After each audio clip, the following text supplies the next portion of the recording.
Spoilers ahead for Star Trek II: The Wrath of Khan, as well as other Star Trek things.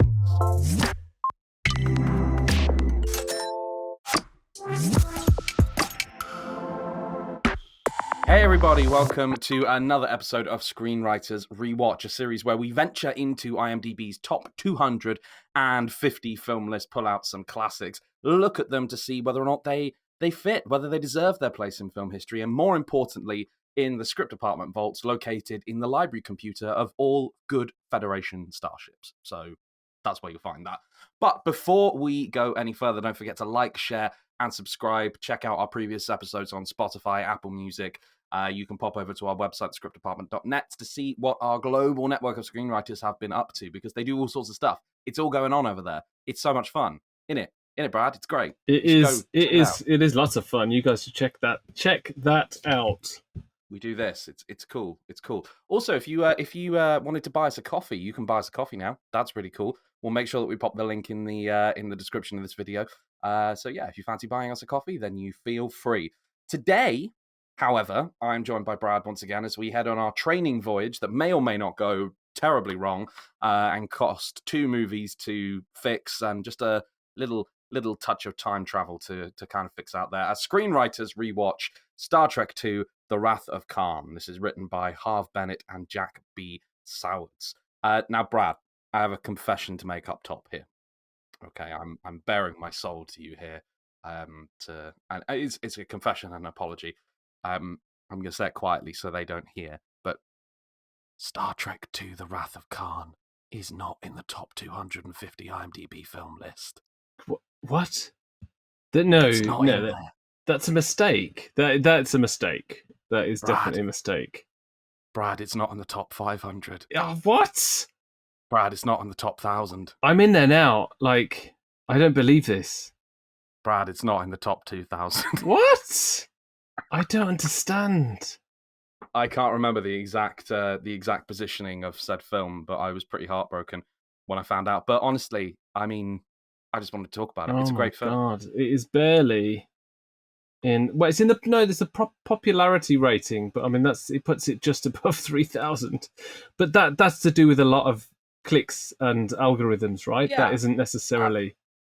I don't think it's indicative of the film quality, but let's not go too much into that because it does somewhat undermine this entire series of. Yeah, it's like one of the best films ever. Like, how dare they? How dare they, Brad? Let's make a case for it. Let's do that. Oh my goodness. So as we always do, what are your preconceptions? What are you bringing to the table for this rewatch? So I'm very, very biased for this film. It is one of my top. It's my top Star Trek film, and it is one of my top films of all time.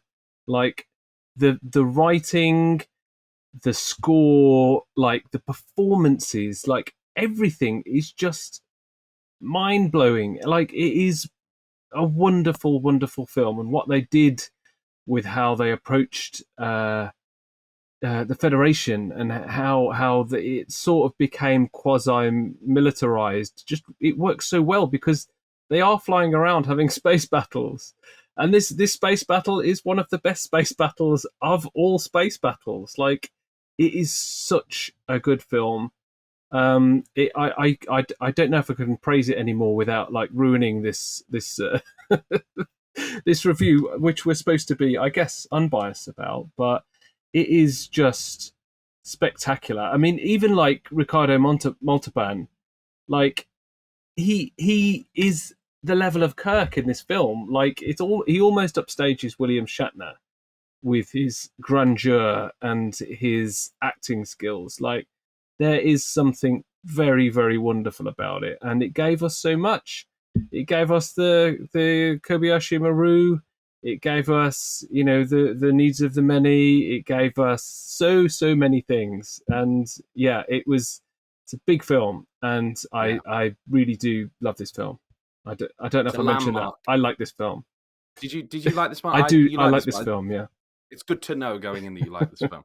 I totally agree with you. For me, it was I came to this film late. I wasn't aware because I came to Star Trek way later than I should have done. I mourn the decade and a half of my life that I missed out on watching Star Trek stuff. And I came to it through The Next Generation, picked up on original series stuff, and then kind of went on from there. I didn't know there were Star Trek movies until I was about 15 years old, I think. And then suddenly I discovered them, and I was like, "Oh my god, this is incredible!" And so when I first watched this, I was doing it with the Next Generation in the back of my mind, and this all of this stuff that lays down. But so it's really interesting to come back to this now and to watch it with fresh eyes and having all this stuff that we now know about Star Trek and this tremendous amount of content that we have, let alone the hindsight of all these other movies. It's interesting to come to this, and I think you are so correct in that this is a big movie for the franchise. For me, this is where Star Trek comes of age, and it kind of finds its rhythms. It finds its it finds out what it's going to be when it grows up. Is kind of what this is, and because all of that quasi-militaristic kind of thing extends into the Next Generation. It's picked up even in Strange New Worlds, which is obviously set way before these films. There is this kind of quasi-militaristic thing that runs through them. You're quite right. The Kobayashi Maru comes along at that point in time. There's so much here that Star Trek as a franchise owes this film a tremendous amount. But interestingly, this is the first project, and I think it's important to make note of this because of the context. This is the first Star Trek project without Gene Roddenberry at the helm, and he quite famously went on record as hating it. He I don't know. Do you know these stories? There's some I do, great yes. stuff. Yeah. That he leaked the script. He was very offended by the militaristic thing. He didn't think it was fitting with this whole his idea of the future and things like that. And it's interesting. We've discussed Star Wars a lot on this show, and I've said frequently, not on this show but on the script department, I've said frequently that it kind of needs to move on from its original stuff in order to grow and to get better. And this film is my basis for that. Because this, I think, is Star Trek outgrowing its creator and becoming something it could never have been under that single vision. I mean, it really does. It's a coming of age for so many for the franchise, but also the characters in it. There's this whole thing, even though it's a repeat of the motion picture in many ways, with the Kirk not being in control of the Enterprise, and the crew are on different ships, and it's kind of the same thing again, but they really delve into what it means for Kirk and the rest of the crew to be getting older, and to be, it's just the way they've written it so tight, and you can see that. I mean, Roddenberry was a genius, but you can see that there had to be a jettisoning of the old guard to allow it to do this. So that would have been really, really painful to let this thing go and let someone else do it. But it was, there's a darkness to it that I don't think was in the original series. It may be in a few episodes, but there's also the brevity, and there's also the hope that comes in it. And yes, when you go from TV to film, particularly in this era, you needed to blow the doors off. You needed to absolutely take it to that extra level, and this did it so very well. And there was just I can't get over all the setups and payoffs they do in this film, and you don't even see half of them coming. I mean, the glasses, maybe, you kind of, they, oh, he's old, glasses, great. But they use it again and again, like, they're broke, okay. Oh, now he's sad and trying to read the books that make him happy, he can't do it. And, and there's the Kobayashi Maru comes back at the end. He says that, and it's just, that's his Kobayashi Maru. And it's just, everything in this is so tightly written. And, it's all coming from the original episode called Space Seed, which had got Khan in it. As the genetically modified guy been around since the 90s, I think is the story in that one, if I recall it correctly, and just how they draw on that. But you don't need to know what they're talking about. Oh, Kirk marooned this guy, cool, that's all you need to know.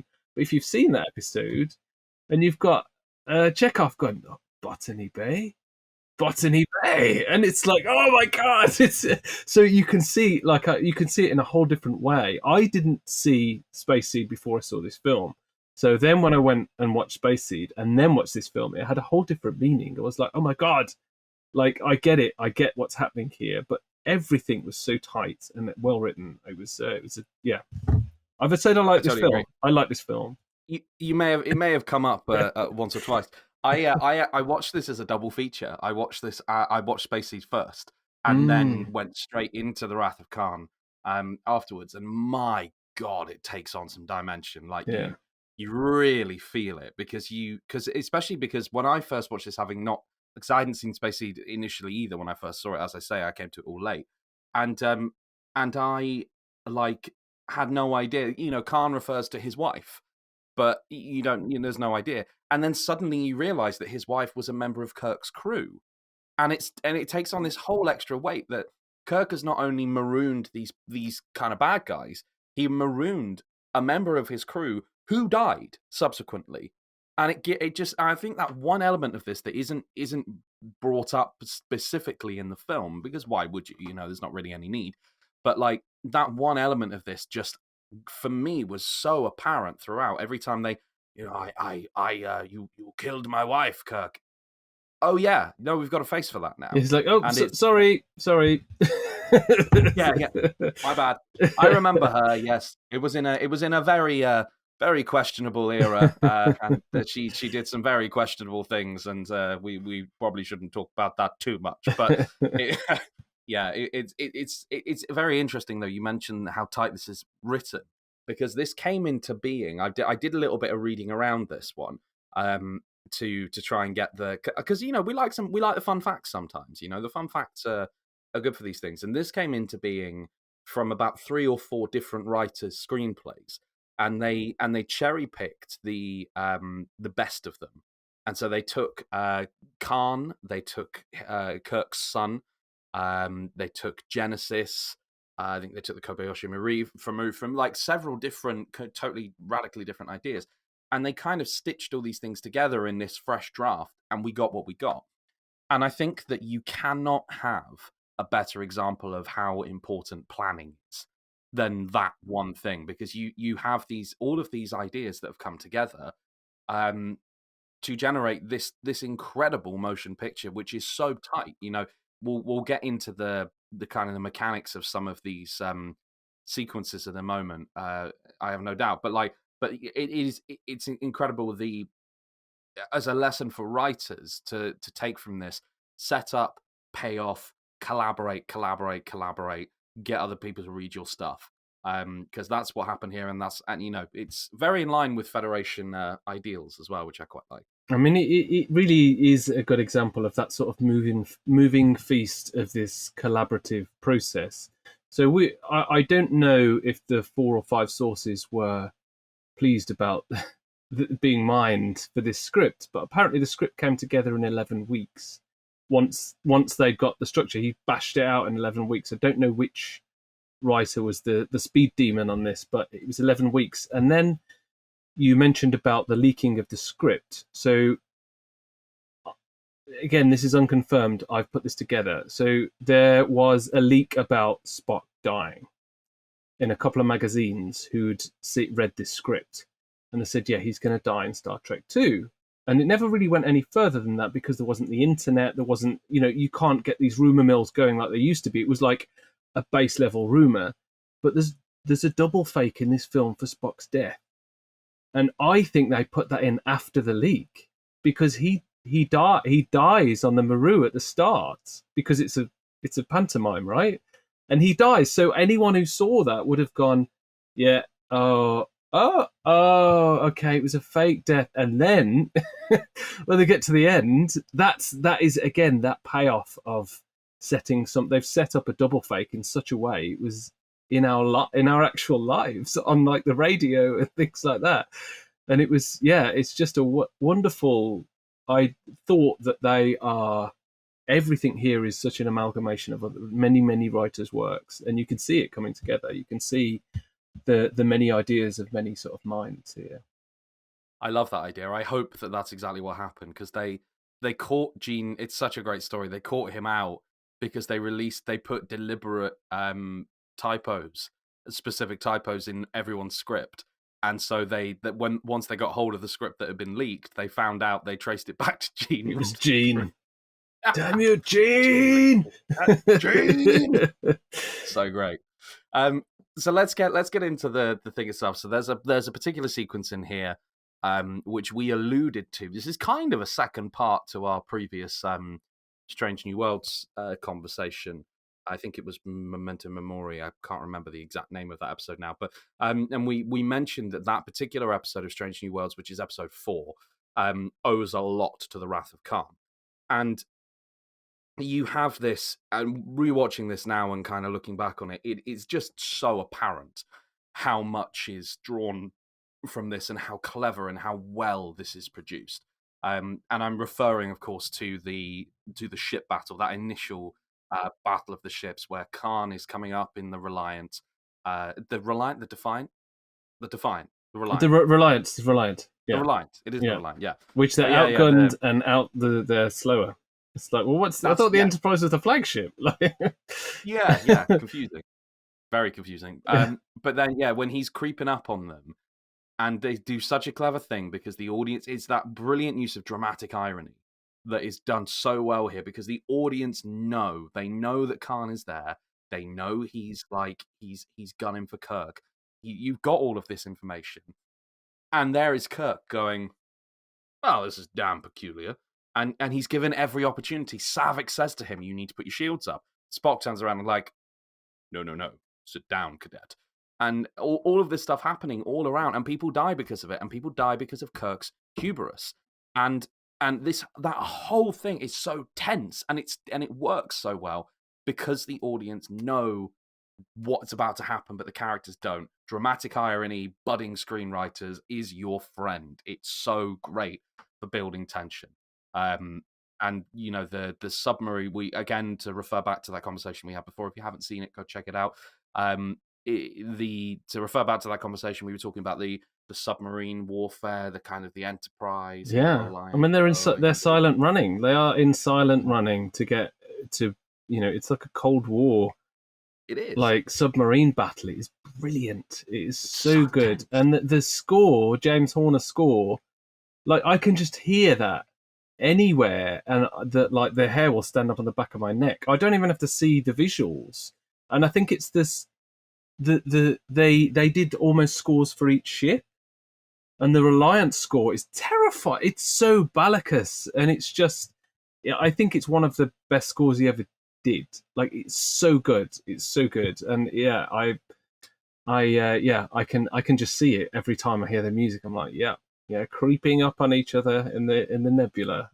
Yeah, and the two captains of those ships, so Kirk and Khan, never meet face to face. They see each other on view screens. They talk to one another, but I think it's such an effective choice to. I think there was an originally a sword fight or something where they met on the planet or whatever, but to keep them separate, there's a great theatrical technique that, back from my days as a thespian, darling, where you it's a kind of more a direct thing actually. So you have on a stage, you have one guy over here, one guy here, right? And then the further apart you move them, the more elastic the tension is, the more potential there is, the more kind of tension there is and energy there is in the space. And I think they use this kind of dramatic technique here by keeping them apart at all times. They are the captains of their respective vessels. At one point, he manages to depose Kirk, and yet then we have that wonderful no-win scenario business that comes back in and kind of puts him back in the at the helm, as it were. But the rest of the time they spend on their ships. They do not meet. They're hanging out, and they battle only through that. It's so simple but so effective. It is great. I mean, it also it's almost, it doesn't even add up really that motion picture was, I think it was like just shy of 50 million. Yeah. This was like 11 or 12. Was it 12? It was 400% less budget. It does. What? Yeah, I know. Like I'd read apparently it was TV. The TV department of the Star Trek company, whatever it was at the time. I don't think it was Paramount at the time. I It think it was Paramount. was it Paramount? Was it always been I think Paramount? it is. Yeah. So Yeah, it was the TV guys had made a feature, so they'd obviously got the knowledge and know-how to keep these costs down, because they were filming stuff that was going to be on set for weeks and weeks, or they'd have to have a thing that could be used again and again for different parts of the TV show, and they'd be doing weeks and weeks and weeks and loads of episodes instead of like one film over a couple of years. So it is a phenomenal bit of craft that goes into this. Yeah, the space battle is, I think it's amongst some of the best battles, space or otherwise, that I've watched. Like the tension that builds in that, and the final build into the heartbreaking losses in this movie. Like even if you look at Khan's losses, like his whole family, like everyone he's ever cared about has now been kirked. Like that's it, they've gone. No wonder he's mad. Yeah, but it's hubris. It's that thing. Both of those characters, they are so well opposed from one another, because Kirk loses people because of his hubris. Khan loses people because of his hubris. They lose people because of their dogged, unquestioning idea that they are right, and that what they're doing is the right thing to do. Khan more than Kirk, to be fair, but I mean, it would have to be. He's the bad guy, but it is still, it's still there, and it's quite startling, I think, how much heart there is in this. It's remembered for the space battles. It's remembered for, I think it's remembered a lot for its score as well, and it's remembered for what it does later. But there is a huge amount of heart in this movie, and the way it depicts humanity, and the way they, the way these motifs kind of work through. I think it's really great, which does lead me on to, because we can't just be entirely, we can't be nice about it all the time. Nothing's perfect, and I'm sorry to tell you that, Brad, but there are, that might hurt you a little bit. But, I'm open to discussion, but right now this is a perfect work of art in my mind. Okay, all right. Okay, let me make my case then. In that case, David, Kirk's son. Okay, yeah. I don't get it. I don't get it. It doesn't detract from the overall film, I don't think, but it also, I don't feel like it really adds all that much. You have him squaring up. You have him getting angry about the military. I feel like he's just Gene Roddenberry, to be honest with you. I feel like Gene Roddenberry wrote all his lines, just going, "Oh, the military sucks," and things like that. And then you have him. They reconcile, and they have kind of a sweet moment at the end. But I don't know that it really, taking this film in isolation, I don't really know that it does anything. Am I wrong?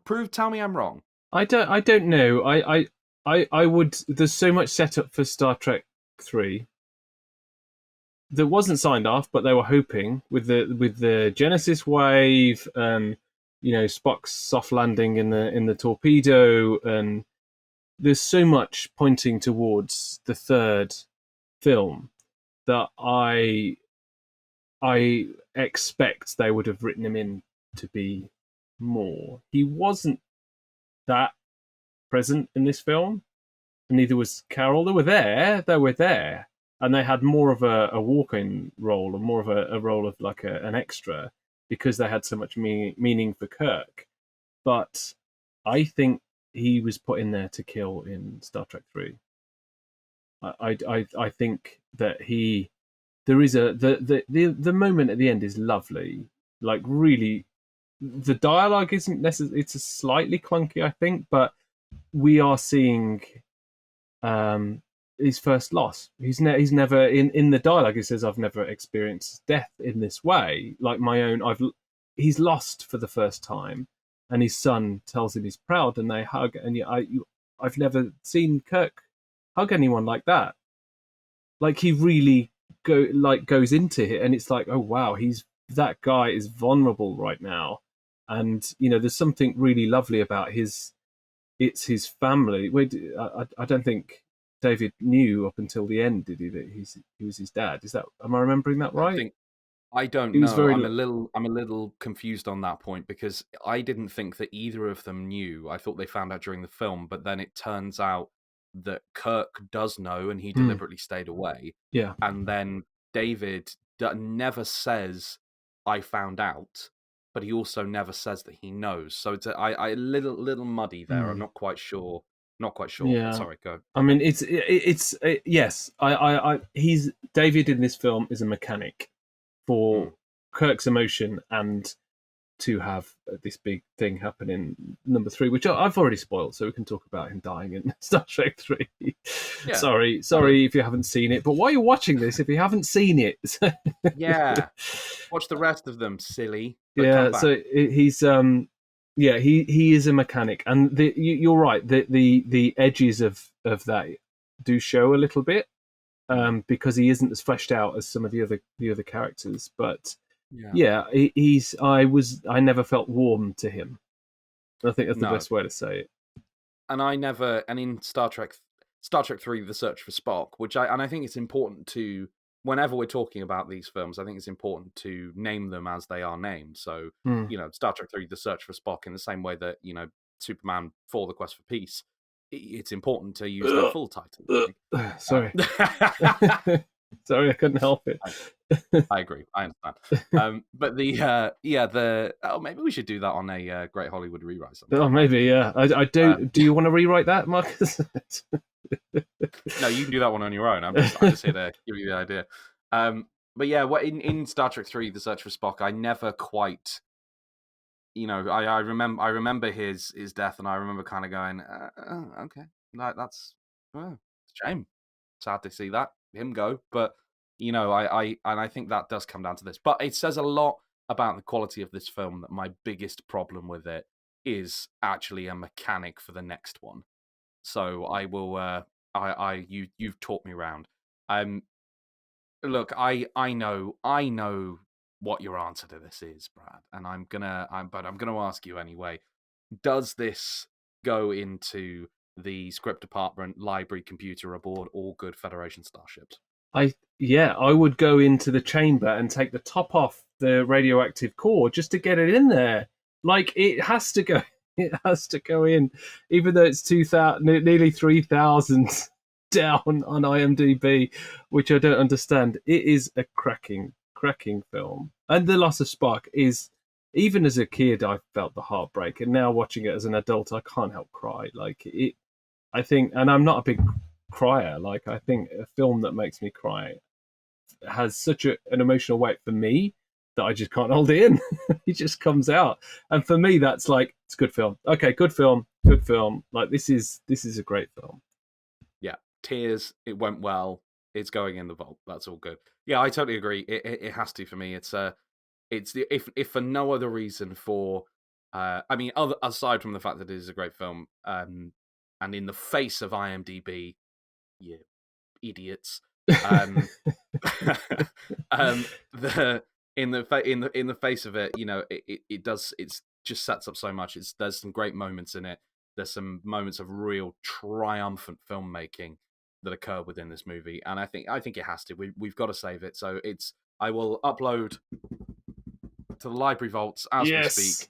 Yeah, there we go. It's in, and we will warp speed to the next one. Warp speed. God, I don't sound like I've ever seen it, do I? That's terrible. We'll warp speed, Brad.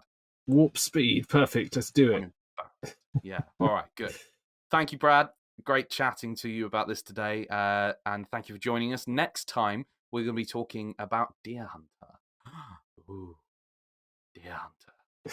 How exciting is that? Deer Hunter. You have to whisper it. I feel like it's one of those films that it's harrowing. so, I mean, it's a harrowing film. It's so revered. You have to kind of Deer Hunter. One of them. Whereas we can just go Wrath of Khan. Great. God! Nice one. Yeah. Thank you, Brad. Much appreciated. And Thanks, please man. join us next time as we continue our journey through IMDb's top 250. And yeah, until then, we shall see you again. Bye-bye.